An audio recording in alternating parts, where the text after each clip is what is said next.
ये हम दोबारा बात करेंगे, फिर से आप पूछो मुझे पीएचडी का। मैंने बोला बहुत इजी था, इजी नहीं था।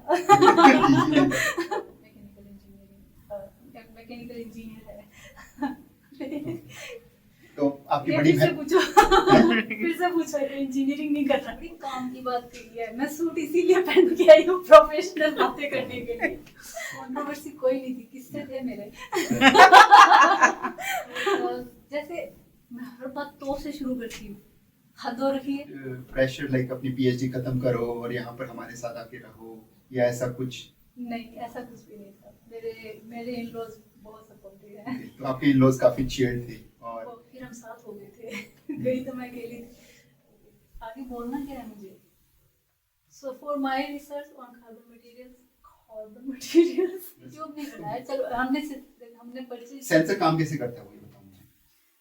2-3 पीएचडी स्टूडेंट्स ने मेरे इन प्रोजेक्ट्स को एक्सपांड किया, नहीं एक्सटेंड किया, सॉरी। और क्या, घर नहीं जाना। और पीएचडी स्टूडेंट्स मेरे बाल खींच रहे हैं। अरे यार, सच्चाई ये है कि मैं कभी अंग्रेज नहीं बनूंगी। मैं आधी उम्र बिता के है ना उधर, कैसे हम अंग्रेज बन सकते हैं? लेकिन अगस्त्य की एक बात ये कि उसको हमारा जो कल्चर है उसको ये जरूर पता है कि ये बहुत सेंसिटिव है उसके लिए। ये मगों में डालो यार, मगों में इनका डालो। भी शॉर्ट एक मेरे हमारा फोटो भी होना चाहिए, ऐसे रैंडम कैंडिड फोटो, ऐसे जैसे बात करते हुए हैं। जो अच्छा बजाओगे वो टाइम रख लेंगे। देख रहे हो, मेरे को हाँ। भूख लगी।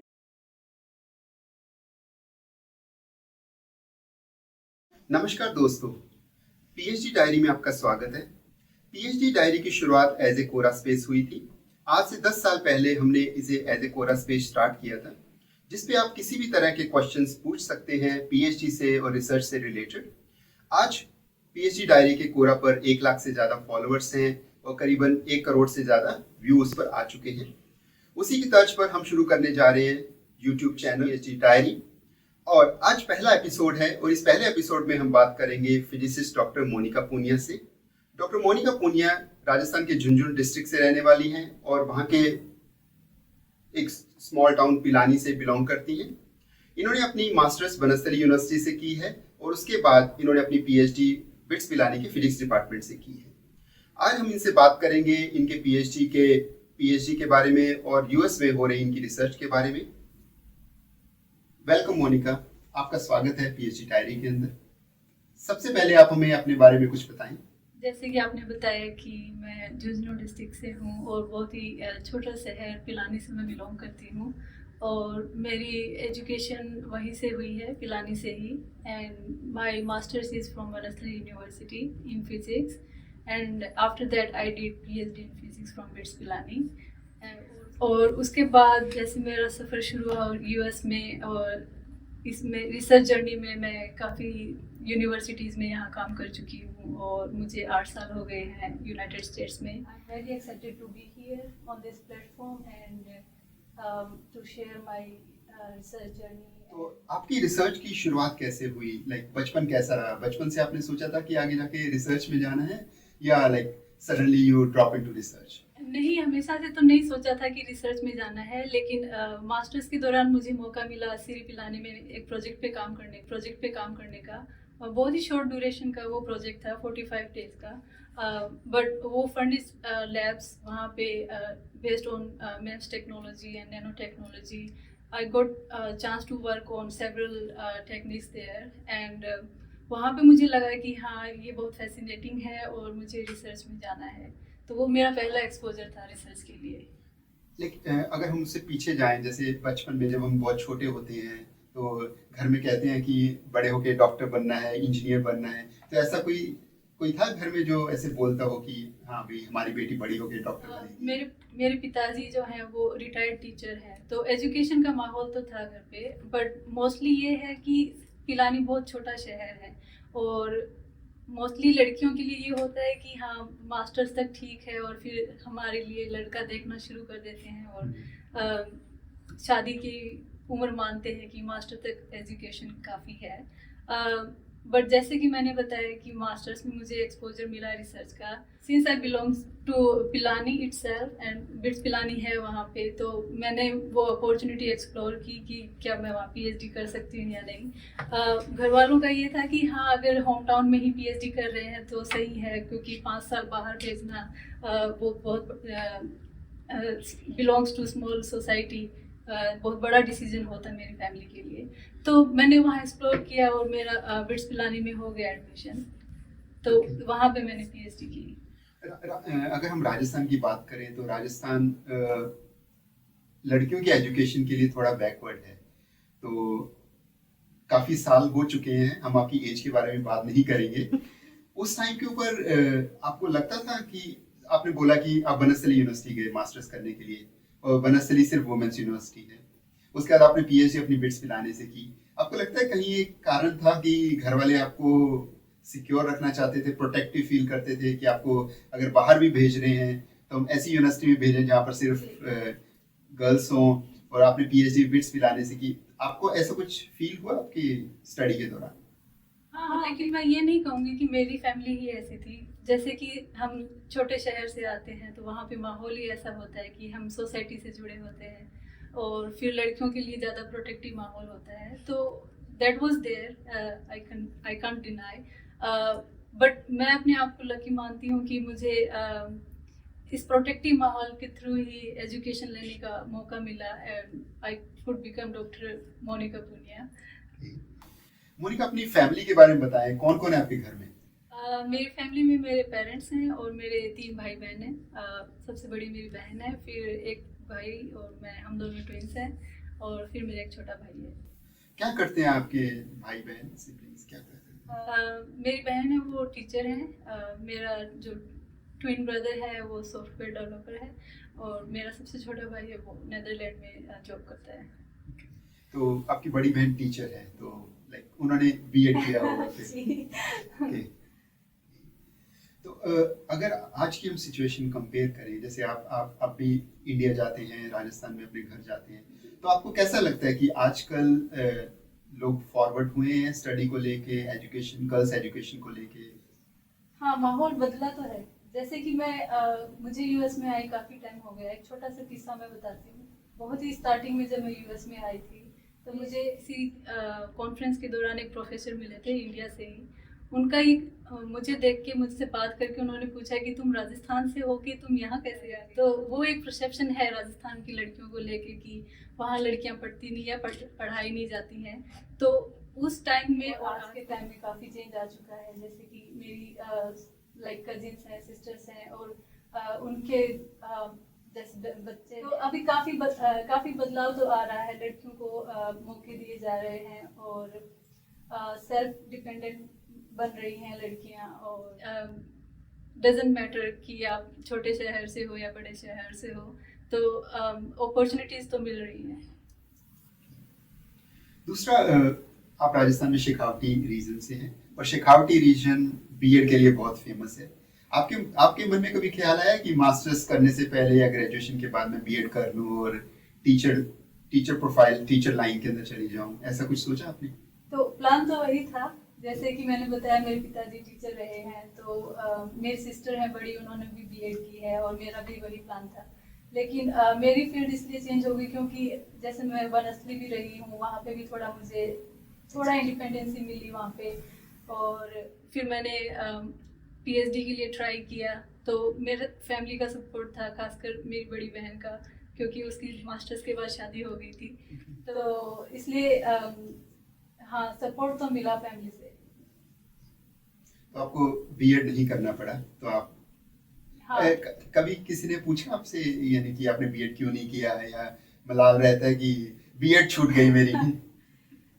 हाँ, आपने सही बोला। शेखावटी रीजन में ज़्यादातर है, चाहे लड़के हों या लड़कियां, बीएड तो बहुत कॉमन है। और मुझे भी पूछा गया है कि साइंस में भी हो, बट कुछ भी हो, लेकिन बीएड नहीं हो।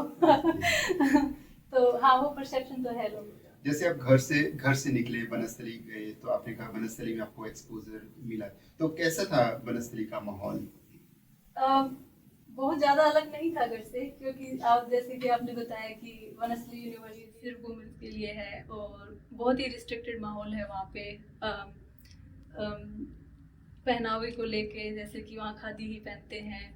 जब मैं वहाँ थी तो वहाँ फ़ोन भी अलाउड नहीं थे, तो it's pretty much like you just go for your classes and come back and just do study. तो मास्टर के दौरान जब आप बनस्थली में थी तो वहाँ पे एजुकेशन का लेवल कैसा था? बहुत ही अच्छा। एजुकेशन वाइज यूनिवर्सिटी बहुत ही बढ़िया है। इसका अंदाज़ा हम यहाँ से लगा सकते हैं कि कम से कम 10-15 हज़ार लड़कियाँ वहाँ एजुकेशन ले रही हैं, और कुछ उनमें कोर्सेज फॉरेनर्स के लिए भी हैं। तो education wise it's really great, and वहाँ से ही मुझे कॉन्फिडेंस मिला कि मैंने जैसे इलेक्टिव कोर्सेज हम लेते हैं मास्टर्स में, वहाँ पे मैंने नैनो टेक्नोलॉजी लिया था। From there I got chance to work on my training at CEERI Pilani.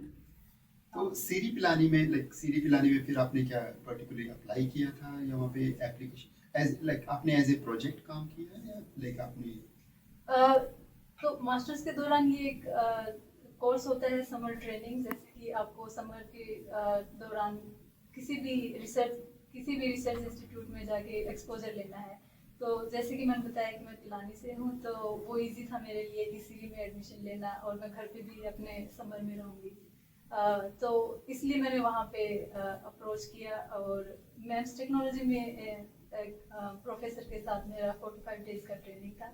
और सबसे बढ़िया बात ये थी कि हैंड्स ऑन एक्सपीरियंस मुझे वहाँ से मिला कि ये मास्टर्स हैं, ये कर नहीं पाएंगे, ऐसा कुछ नहीं। उसके बाद आपकी जर्नी स्टार्ट हुई बिट्स के अंदर, अपनी पीएचडी के लिए। वहाँ बिट्स में आपको एंट्री कैसे मिली? तो मास्टर्स में जैसे मैंने जो ट्रेनिंग की थी, तो that was good enough that I published a paper. CEERI Pilani में आपने बताया कि आपको प्रोजेक्ट किया और उसमें आपने एक पेपर भी पब्लिश कर लिया, तो उसके बाद क्या बिट्स में पीएचडी में एडमिशन आसान रहा, या उसमें भी आपको काफ़ी मशक्क़त करनी पड़ी? कॉम्पिटिटिव तो था। पीएचडी के लिए वहाँ पे पहले एंट्रेंस एग्जाम था, फिर इंटरव्यू था। तो एंट्रेंस में एग्जाम में secure good marks and then you will appear in interview. तो मेरे लिए हेल्पफुल मेरा वो पेपर था जो मैंने मास्टर्स में पब्लिश किया था। तो उस बेसिस पे I got admission eight bits Pilani. PhD की जर्नी काफ़ी लंबी होती है, हमें अपने जीवन के 5 से 6 साल इसमें डेडिकेट करने पड़ते हैं। तो जब आपने इसकी शुरुआत की तो आपने कैसे डिसाइड किया कि मुझे इसी सब्जेक्ट पे रिसर्च करनी है? तो आपके मन में बहुत सारे डाउट होंगे, will I am going to be successful in this और नॉट? तो how you decided on that? तो ये मुझे क्लियर था कि मुझे नैनो टेक्नोलॉजी और कंडेंस मैटर फिजिक्स में रिसर्च करनी है। तो during the rotation program joining के बाद हम different professors we go and explore about their research in their laboratory. तो वहाँ से मैंने डॉक्टर राजकुमार गुप्ता की लैब ज्वाइन की, जो कि सरफेस साइंस लेबोरेटरी नाम से उनकी लैब है वहाँ पे।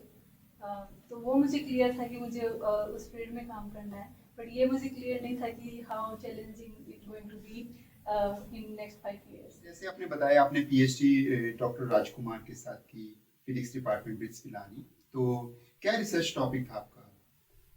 मेरा पीएचडी वर्क जो है वो कार्बन नैनो मटेरियल्स पे था। हम बेसिकली कार्बन नैनो मटेरियल्स की थिन फिल्म फैब्रिकेट करते थे और उनकी सेंसिंग एप्लीकेशंस टेस्ट करते थे।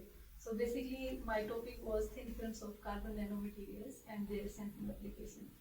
So इसका क्या फ्यूचर, इस रिसर्च का क्या फ्यूचर पर्सपेक्टिव था?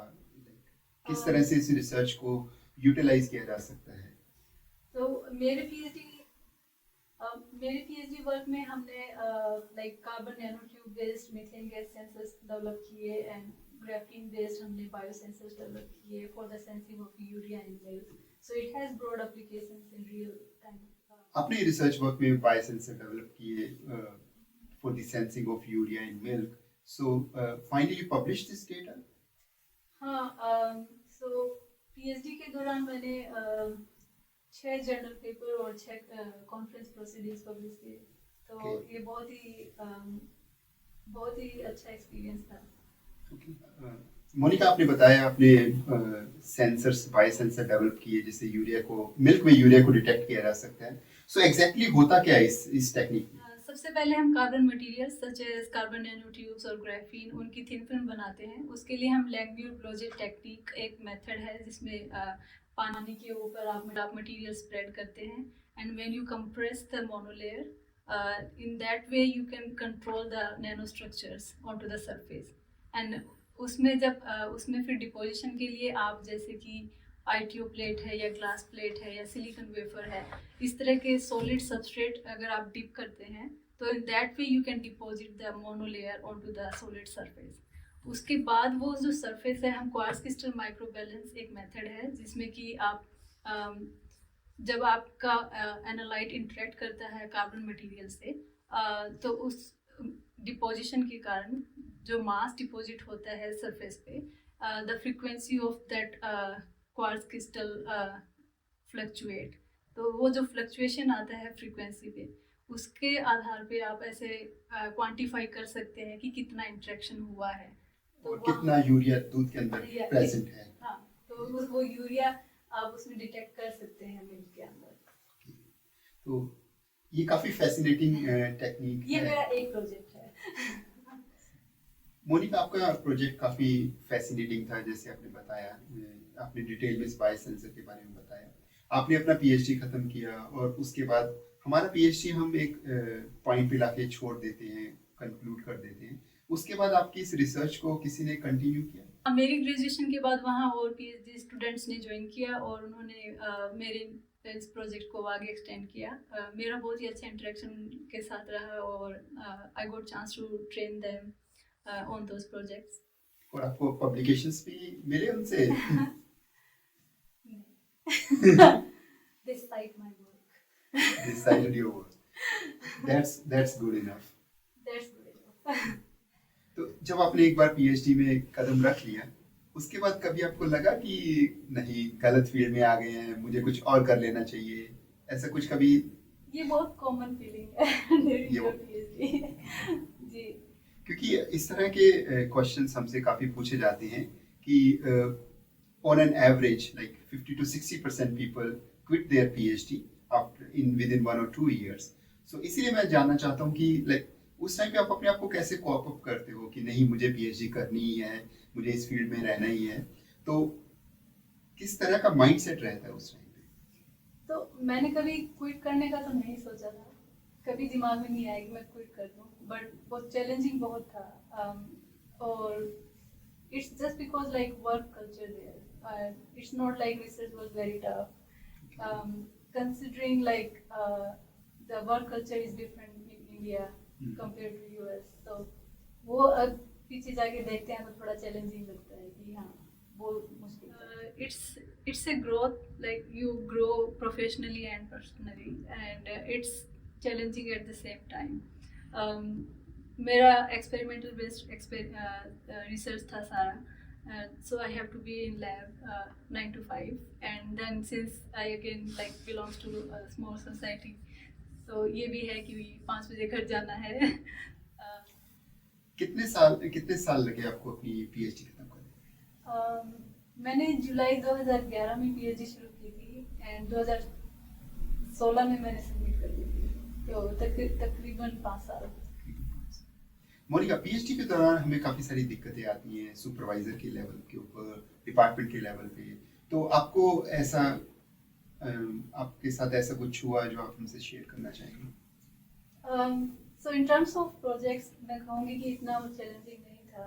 Like at some level it's difficult because if we compare the laboratory facilities in India, they are like not that good। But considering like हमारी lab वहाँ पे मेरे PI बहुत अच्छा कर रहे हैं और उस टाइम पे भी बहुत अच्छा उनका लेबोरेटरी सेटअप था, तो इतना मुश्किल नहीं था। बट जैसे कि मैंने बताया कि वर्क कल्चर जो है, या हमारे जैसे कि डिपार्टमेंट में छोटी मोटी बातें चलती रहती हैं एक दूसरे के बारे में, सो वो चीज़ें इम्पेक्ट करती हैं ज़्यादा, तो वो मुझे हमेशा लगता है कि बहुत चैलेंजिंग था। मोनिका, जैसे आप बता रहे कि पिलानी बहुत ही छोटा सा शहर है, छोटा सा टाउन है, तो हर कोई एक दूसरे को जानता है, तो इस वजह से किसी तरह की कोई दिक्कत आपको सामना करना पड़ा, या किसी तरह के कोई भी इस तरह से रिलेटेड आपको कोई किस्सा या कहानी हो तो आप शेयर कर सकते हैं? हाँ, ऐसा तो है, जैसे कि मैंने बताया मास्टर्स के दौरान ही या मास्टर्स के बाद यूजुअली शादी तय कर देते हैं। तो मेरे लिए भी पीएचडी के दौरान लाइक रिश्ते आना और घर पे शादी की बातें करना ये तो कॉमन है। तो फाइनली घर वालों ने आपको कन्विंस किया शादी के लिए, और कब कब हुई आपकी शादी? मेरी शादी 2014 में हुई, पीएचडी के दौरान हुई, और शेखावटी रीजन में हुई जहाँ से मैं लाइक बिलोंग करती हूँ। तो ऑलमोस्ट लाइक 3 साल हो गए थे आपको पीएचडी करते हुए जब आपकी जी। शादी हुई। जी। तो शादी के बाद कैसा रहा, लाइक पीएचडी का रिसर्च वर्क, उस पर कुछ इम्पैक्ट हुआ आपकी शादी करने से? नहीं, बहुत ज़्यादा मुश्किल नहीं था, और वो इसलिए क्योंकि मेरे हस्बैंड भी बिट्स में ही थे। तो हम शादी के बाद बिट्स पिलानी में कैंपस में रहने लगे थे। एंड हम वीकेंड पे हम मेरे ससुराल जाया करते थे। तो इतना ज़्यादा मुश्किल नहीं था क्योंकि हस्बैंड का सपोर्ट था। और उसके बाद ससुराल वालों से कुछ प्रेशर, लाइक अपनी पीएचडी खत्म करो और यहाँ पर हमारे साथ आके रहो, या ऐसा कुछ? नहीं, ऐसा कुछ भी नहीं था। मेरे मेरे इन लॉज बहुत सपोर्टिव हैं। तो आपके इन-लॉज काफी चिल्ड थे। ठीक है, रिसर्च की आपकी जर्नी बिट से स्टार्ट हो गई, आपने अपनी पीएचडी खत्म की, और उसके बाद आपका यूएस कैसे आना हुआ? मेरे हस्बैंड जो है डॉक्टर अमर सिंह, उन्होंने भी बिट्स पिलाने से पीएचडी की है, और उनको यहाँ पे यूएस में यूनिवर्सिटी ऑफ कैंसस में पोस्ट डॉक ऑफर मिला था। तो वो यहाँ पहले आए थे और बाद में मैंने उनको यहाँ ज्वाइन किया। जब आप यूएस में आए तो कैसा लगा आपको यहाँ पर आकर? आपको कोई कल्चर शॉक, बिकॉज यहाँ का एनवायरनमेंट और अगर हम राजस्थान के एनवायरनमेंट से कंपेयर करें तो काफी डिफरेंट है। बहुत ज़्यादा, बहुत ज़्यादा। जब पहली बार यूएस आए थे तो कल्चरल डिफरेंस भी था। और जब मैं यूएस आई तो मुझे बहुत ही अजीब लगा था शुरू शुरू में यहाँ पे, क्योंकि कल्चरल डिफरेंस है। पॉपुलेशन वाइज लाइक बहुत ही कम लोग हैं यहाँ पे, और specially like language barrier as well. I was not very fluent in English at that time.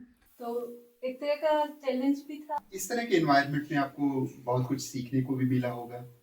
Monika, आपने बताया कि आपके हस्बैंड डॉक्टर अमर सिंह पहले यूएस आए और उन्होंने यूनिवर्सिटी ऑफ कैंसस में ज्वाइन किया एज ए पोस्ट डॉक, और बाद में आप यूएस आई। तो आप यूएस अकेले आए थे? हाँ, वो मेरी पहली एयर जर्नी थी, और मैंने अकेले like from Rajasthan to Kansas United State मैंने पहली बार ट्रेवल किया था। बहुत ही नर्वस थी मैं, क्योंकि कभी घर से बाहर ऐसे अकेले निकले नहीं थे, that too like on international flight? Like international flight and international journey. हाँ, बहुत बहुत ही अलग एक्सपीरियंस था, मुझे आज भी याद है वो। तो जैसे मेरा भी ऐसा ही कुछ एक्सपीरियंस रहा जब पहली बार मैं यूएस आया। जब आप एयरपोर्ट पे उतरते हो और बाहर देखते हो और सब कुछ नया नया अलग अलग लगता है, तो आपको कैसा लगा जब आप यूएस में आपने कदम रखा? तो मैं बहुत एक्साइटेड थी, क्योंकि America is known as like dream land. तो यहाँ आना तो बहुत ही एक्साइटमेंट था। बट हाँ, नर्वस थी बहुत ज़्यादा कि परदेश में रहने जा रहे हैं, तो वो एक कैसा एक्सपीरियंस होगा। मोनिका, यहाँ आने के बाद फिर किस तरह का लगा आपको? कोई कल्चर शॉक? क्योंकि ये काफ़ी डिफरेंस है। अगर हम इंडिया में हैं तो हमें बहुत सारे लोग दिखते हैं, और यहाँ का एनवायरनमेंट कम्प्लीटली डिफरेंट है। तो आपको कैसा लगा यहाँ पे? डेफिनेटली बहुत अलग लगा, क्योंकि हम जब इंडिया में रहते हैं तो सोसाइटी से जुड़े रहते हैं। यहाँ पे ऐसा कुछ नहीं है, you are your own, like आपको जो करना है आप कीजिए, education wise, job wise, personally, professionally. So बहुत ही इंडिपेंडेंट हैं लोग यहाँ पे, और खुद के डिसीजन खुद लेते हैं। तो बहुत बहुत अलग अनुभव था। तो जैसा आपने कहा कि यहाँ पे काफ़ी इंडिपेंडेंस है, लोग अपने डिसीजन खुद लेते हैं, everything you have to do by your own self. तो आपको कभी लगा कि नहीं, मैं अपने डिसीजन खुद नहीं ले सकती हूँ और मुझे इतनी इंडिपेंडेंस भी नहीं चाहिए? मुझे लग रहा है मैं आज भी सीख रही हूँ इस कल्चर में कैसे कैसे अडॉप्ट करें, कैसे एडजस्ट हूँ। मैं आज भी अपने कल्चर से ज़्यादा जुड़ी हुई हूँ, देखा जाए तो। फ्यूचर में अगर आपको मौका मिले, लाइक इंडिया में अपॉर्चुनिटीज मिले रिसर्च के लिए, तो क्या आप वापस जाना चाहेंगे? एट दिस मोमेंट नहीं। लेकिन ऐसा नहीं है कि कभी ट्राई नहीं किया। जब यूएस में शुरू में आए थे तब ये नहीं सोचा था कि यहाँ लंबे वक्त तक रुकेंगे। तो 1-2 साल पोस्ट डॉक का एक्सपीरियंस लेके वापस अच्छी यूनिवर्सिटी में फैकल्टी जॉब लेने हैं, ये हमारा प्लान था और हमने ट्राई भी किया। लेकिन अनफॉर्चुनेटली हमें कोई अच्छी पोजीशन मिली नहीं। तो उतनी ही मेहनत फिर अगर इधर करते हैं तो वी कुड डू मोर। तो आपको लगता है कि कंपटीशन यूएस में कम है और यहाँ पे रिसर्च अपॉर्चुनिटीज ज़्यादा है? ऐसा तो नहीं है कि बहुत अपॉर्चुनिटीज हैं और आप इजीली जॉब ले सकते हो। जैसे कि मेरे यूएस आने के बाद कम से कम 2 साल मैंने जॉब नहीं किया था। मैंने काफ़ी ट्राई किया था पोस्ट डॉक पोजीशन लेने के लिए। मेरा मेरा एक रिस्ट्रिक्शन ये था कि मैं अपने हस्बैंड से अलग रह के किसी दूसरी यूनिवर्सिटी या शहर में जॉब नहीं करना चाहती थी। तो मैंने उसी यूनिवर्सिटी में ही ट्राई किया और वहाँ मुझे पोजीशन नहीं मिली थी। तो इट वाज वेरी चैलेंजिंग। मैंने एज ए विजिटिंग स्कॉलर फिर उस यूनिवर्सिटी में काम किया just to explore the work culture there और कुछ एक्सपीरियंस लेने के लिए कि यहाँ लोग लाइक किस तरह से रिसर्च करते हैं। तो शुरुआत में आपने एज ए विजिटिंग स्कॉलर काम किया, एज ए वॉलंटियर काम किया जब तक आपको पोजीशन नहीं मिली। तो फाइनली जब आपको पोजीशन मिली तो आपको क्या सेम यूनिवर्सिटी में मिल गई या फिर आपको दूर जाना पड़ा फाइनली अपने हस्बैंड से? आफ्टर 3-4 इयर्स उस दौरान मेरे बेटा भी हुआ। तो उसके बाद मुझे लगा कि I was confident enough to like move to other university if I am getting any position. मुझे post doc position Rhode Island में मिली थी। रोड आइलैंड सबसे छोटा स्टेट है यूनाइटेड स्टेट में, ईस्ट कोस्ट एरिया पे। मेरे हस्बैंड ने बहुत सपोर्ट किया है। He supported me for that position. And US में ऐसा भी है कि अगर आपकी फैमिली नहीं आ पा रही है आपके बच्चे की केयर करने के लिए तो आप दोनों को ही मतलब फैमिली की भी केयर करनी है और जॉब भी करनी है। तो वो बहुत चैलेंजिंग है। In all you can say in US you are on your own so you have to take care of everything. हाँ। तो कैसे आपका बेटा आपके साथ रहता था जब आप रिसर्च करते थे? शुरुआत में मैंने वहाँ ये सोच के ज्वाइन किया था कि मैं कुछ दिन या महीने के लिए वहाँ चली जाती हूँ और मेरे हस्बैंड और मेरा बेटा वहाँ मूव कर जाएंगे। क्योंकि बोस्टन पास में ही है और ये है कि बहुत जॉब अपॉर्चुनिटीज़ हैं। बट अनफॉर्चुनेटली उस दौरान फिर कोविड शुरू हो गया था तो मेरे हस्बैंड को जॉब वहाँ मिला नहीं। तो वो काफ़ी अनफॉर्चुनेट सिचुएशन था हमारे लिए। But when lockdown happened we were together again. एक तरह से लॉकडाउन के बाद आपकी सिचुएशन अच्छी हो गई कि आप साथ में रह सकते हैं। हाँ, तो लॉकडाउन ऐसा था कि 3-4 महीने लॉकडाउन चला तो उस दौरान हम साथ में थे और उसके बाद मेरे हस्बैंड को उनके पीआई ने अलाउ किया कि he can work from home. तो तब से हम साथ में ही हैं। So, मोनिका आप यहाँ पे आई और आपने बताया कि शुरू के 1 से 2 साल तक आपको एक परमानेंट पोजीशन नहीं मिली पोस्ट डॉक की और आपने एज ए वॉलंटियर काम किया कैंसस यूनिवर्सिटी के अंदर। और उसके बाद जब आप रोड आइलैंड यूनिवर्सिटी गई क्योंकि आपका एक गैप रहा है तो आपको किसी तरह की दिक्कत आई आपकी रिसर्च को रीस्टार्ट करने में? चैलेंजिंग तो था। जैसे कि मैंने बोला कि it's not very easy to get the permanent positions in US as well और मेरा भी कम से कम 2 साल का गैप बीच में रहा। लेकिन मैंने as a volunteer university of Kansas में काम किया था प्रोफेसर प्रजना धर के साथ। मैं बहुत ही थैंकफुल हूँ उनके क्योंकि वो एक्सपीरियंस मेरे लिए बहुत हेल्पफुल था to explore the work culture again the research opportunities, and she also provided me the recommendation for future applications. So this is how I got the postdoc position at Rhode Island because I had experience working in US. उसके बाद road Island में आपकी शुरुआत कैसी रही research की? ये बहुत ही इंटरेस्टिंग है कि मैंने रोड आइलैंड में जो काम किया उसका मेरी पीएचडी से कोई लिंक नहीं था। मेरी पीएचडी कार्बन मटेरियल्स पे थी और कार्बन मटेरियल्स की सेंसिंग एप्लीकेशंस पे थी। बट जो रिसर्च पोजीशन मुझे रोड आइलैंड में मिली वो वाटर रिसर्च मैंने वहाँ की थी।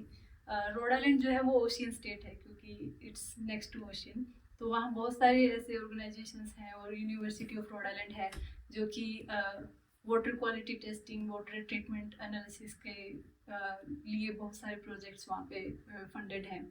तो मुझे भी उनमें से एक प्रोजेक्ट पे यूनिवर्सिटी ऑफ रोड आइलैंड में काम करने का मौका मिला और उसमें मैंने Raman spectroscopy based water sensors हमने डिज़ाइन किए। तो ये बहुत ही अलग एक्सपीरियंस था, but that's one of my passion now. So Monika, university of Rhode Island में आपका एक्सपीरियंस काफ़ी अच्छा रहा, आपकी वाटर ट्रीटमेंट से रिलेटेड रिसर्च थी, थोड़ा और बताइए उस रिसर्च के बारे में। प्रोजेक्ट के दौरान हमें our goal was to design the electrochemical sensors for water treatment. तो उसके लिए हमने लैब में लाइक होम बिल्ड डिवाइस हमने डिज़ाइन किया था with like it was me and one PhD student in that project. तो हमने एक फ्लो सेल डिवाइस डिज़ाइन किया था जिसमें कि हम इलेक्ट्रोकेमिकली वाटर पोल्यूटेंट्स जो है वो डिटेक्ट कर सकें and with the help of Raman spectroscopy. So it was very fascinating project. Monika, आपने जैसा बताया कि इस रिसर्च में आपने डिवाइस मैन्युफैक्चर की, तो आपने इसको पेटेंट करवाया या कोई पब्लिकेशन इस डिवाइस से रिलेटेड? Patent तो नहीं, patent was one of the discussion at that time, but we published really good publications, 3 publications in really high impact journals. Monika, Rhode Island university में आप कितने टाइम रहे? मैंने वहाँ 3 साल काम किया। और कोई वजह है वहाँ से, क्योंकि आपका रिसर्च काफ़ी अच्छा चल रहा था और आपने काफ़ी अच्छे पब्लिकेशन भी आए आपके वहाँ से, तो आपने क्यों छोड़ा यूनिवर्सिटी ऑफ रोड आइलैंड? आपने क्यों छोड़ा university of Rhode island? So funding is one of the big issue. ऐसा लगता है कि बहुत ही आसान है यूएस में पोजीशंस लेना और लाइक रिसर्च करना, but funding is always issue. You are not sure like what is going to happen in next year. So मेरे साथ भी ऐसा हुआ कि 3 साल बाद there was no funding in that project, तो मुझे दूसरी पोजीशन देखनी थी। So Monika, university of Rhode Island में आपका सफर 3 साल बाद खत्म हो गया, तो उसके बाद क्या, what next? After that, Ohio calling. Okay, so you came to Ohio State University. जी। तो यहाँ पे कैसी शुरुआत रही? तो आप उसी प्रोजेक्ट पे काम कर रहे हैं या आपने फिर से फील्ड चेंज कर लिया? ओहायो स्टेट यूनिवर्सिटी में मैं यहाँ केमिस्ट्री डिपार्टमेंट में। तो अगर आप मेरी जर्नी देखें तो मैंने मास्टर्स और पीएचडी फिजिक्स में की है और उसके बाद मैंने रोड आइलैंड में मैं केमिकल इंजीनियरिंग में थी, and now in Ohio State University I'm in chemistry department. तो फील्ड तो चेंज हो रही है, but it's a very fascinating research journey. तो ओहायो स्टेट यूनिवर्सिटी में आपका लाइक रिसर्च फील्ड क्या रहा? So more or less मैंने सेम रिसर्च फील्ड के लिए यहाँ ज्वाइन किया था। मेरे जो करंट पीआई हैं उनकी लैब में भी रमन स्पेक्ट्रोस्कोपी बेस्ड रिसर्च हो रही है और he also does the electrochemical sensing with the microfluidic devices, which is one of my passion. तो मैंने ज्वाइन उसी प्रोजेक्ट के लिए किया था, but as a postdoc you are always be prepared for like projects like yeah. So I got chance to work on other projects as well, which is entirely different. कि मैं Raman spectroscopy की biomedical applications पे भी काम कर रही हूँ। तो आपने फिजिक्स से स्टार्ट किया और फिर आप केमिस्ट्री में आई और फाइनली आप बायोमेडिकल साइंस में आ चुकी हैं। Pretty much मैंने सब कवर कर लिया है। आपने सब कवर कर लिया। जर्नी स्टार्ट हुई फिजिक्स से, आपने अपनी मास्टर्स और पीएचडी फिजिक्स से की, उसके बाद आप यूनिवर्सिटी ऑफ रोड आइलैंड गई जहाँ पर आपने केमिकल इंजीनियरिंग में रिसर्च की, और उसके बाद आप ओहायो स्टेट यूनिवर्सिटी आई जहाँ पे आपने केमिस्ट्री डिपार्टमेंट ज्वाइन किया और जहाँ पे आपने बायोमेडिकल डिवाइसेस के ऊपर काम किया। Now you are promoted to research scientist in Wayne State University. तो आपकी रिसर्च में जो इतने सारे उतार चढ़ाव बदलाव आ रहे हैं, तो इससे आप कैसे कोप अप करती हैं? मैं इसको एज ए ग्रोथ देखती हूँ कि जैसे कि मेरी रिसर्च जर्नी में मैंने फिजिक्स में काम किया, मैंने केमिकल इंजीनियरिंग में भी काम किया, अभी केमिस्ट्री डिपार्टमेंट में जहाँ like analytical chemistry as well as biomedical applications पे काम कर रही हूँ। तो ये I see this as like interdisciplinary research experience, जिसमें कि मैंने बहुत कुछ सीखा है लाइक स्पेक्ट्रोस्कोपीज एंड माइक्रोस्कोपीज, और लाइक यहाँ पे एक प्रोजेक्ट में मैंने मशीन लर्निंग पे भी अभी स्किल्स डेवलप किए हैं। तो I see this as a growth. एक तरह से मैंने साइंस में और इंजीनियरिंग में काफ़ी रिसर्च स्किल्स डेवलप कर लिए हैं, तो then like it's opening a lot of opportunities for me in like different research areas. Monika, अब आप वेन स्टेट यूनिवर्सिटी ज्वाइन करने जा रही हैं, वहाँ पे किस तरह की रिसर्च रहेगी आपकी? वेन स्टेट यूनिवर्सिटी में मैं civil and environmental engineering department join करूँगी। वहाँ पे मेरी पोजीशन सीनियर रिसर्च एसोसिएट की होगी। लेकिन मेरी रिसर्च जो है वो अगेन लाइक वाटर रिसर्च होगी। तो I am very excited to getting back to the water research at Wayne State University. तो वेन स्टेट यूनिवर्सिटी में जो आप रिसर्च करने जा रही हैं, तो वो रिलेटेड है आपकी यूनिवर्सिटी ऑफ रोड आइलैंड की रिसर्च से, या it's completely different? When State university has collaboration with one of the water industry, जहाँ पे मुझे ज्वाइन करना है। तो वहाँ पे बजाय लाइक इलेक्ट्रोकेमिकल सेंसर्स जो कि मैंने रोड आइलैंड में डेवलप किए थे, हम वहाँ पे वाटर स्क्रीनिंग करेंगे। It's kind of water treatment plant. तो ये बहुत ही अलग एक्सपीरियंस होगा और आई am very excited about it. तो इस रिसर्च में आप लाइक वाटर पॉल्यूटेंट की स्क्रीनिंग करेंगे, कौन कौन से? जैसे हम सोचते हैं कि भारत में ही पानी हमें साफ नहीं मिलता है, तो इसकी प्रॉब्लम यूएस में भी है। पानी की प्रॉब्लम तो हर जगह है। मोनिका, जैसे आपने बताया आपका एक 6 साल का बेटा भी है और अभी वो स्कूल भी जाने लग गया है, तो कैसा रहा आपका एक्सपीरियंस, लाइक एक रिसर्च भी करना और एक बच्चे को संभालना? So I feel like it's a blessing like being a mother. मेरा 6.5 साल का बेटा है, वो अभी स्कूल जाता है। He is born and brought up in US. तो हमारा सबसे बड़ा चैलेंज यही है कि उसको इंडियन कल्चर सिखाना और हिंदी सिखाना, जिससे हम बहुत अटैच्ड हैं। कोशिश कर रहे हैं उसे इंडिया का कल्चर सिखाने की। कहीं ऐसा तो नहीं कि उसके साथ रहते रहते आप भी यूएस का कल्चर सीख जाएं? ये तो बहुत मुश्किल है, क्योंकि हमारी परवरिश वहाँ हुई है इंडिया में, और हमने इंडियन कल्चर जिया है। ऐसे कि नहीं कि देखा है, सीखा है, जिया है उसको, और काफ़ी लंबे टाइम तक जिया है। तो वो चीज़ तो हमारे अंदर से निकलना बहुत मुश्किल है। लेकिन हाँ, बेटा यहाँ पे बोर्न एंड ब्रॉट अप है, तो उसके लिए थोड़ा मुश्किल है कि इंडियन कल्चर को वो पूरी तरह से अडॉप्ट कर पाए। हाँ, ये थोड़ा मुश्किल है कि हम पूरी तरह से उसको इंडियन कल्चर सिखा पाएँ, क्योंकि उसकी परवरिश जो है वो यहाँ पे यूएस में हो रही है। लेकिन हम जैसे कि हमारे कल्चर से आज भी जुड़े हुए हैं, हम सारे फेस्टिवल सेलिब्रेट करते हैं, मंदिर जाते हैं, पूजा करते हैं घर पे। तो he is adopting all this culture and he know like my parents are very sensitive for Indian culture. तो he is trying to adopt that. जैसे कि हम पूजा करते हैं तो he loves to ring the bells and also when we play the bhajans he know the rhythms and he sings with us. तो थोड़ा मुश्किल है, लेकिन कोशिश कर रहे हैं।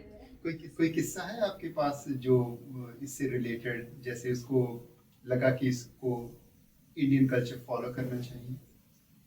उसको ये जरूर है कि हाँ, मेरे पेरेंट्स बहुत ही सेंसिटिव हैं इंडियन कल्चर को लेके and they follow their culture.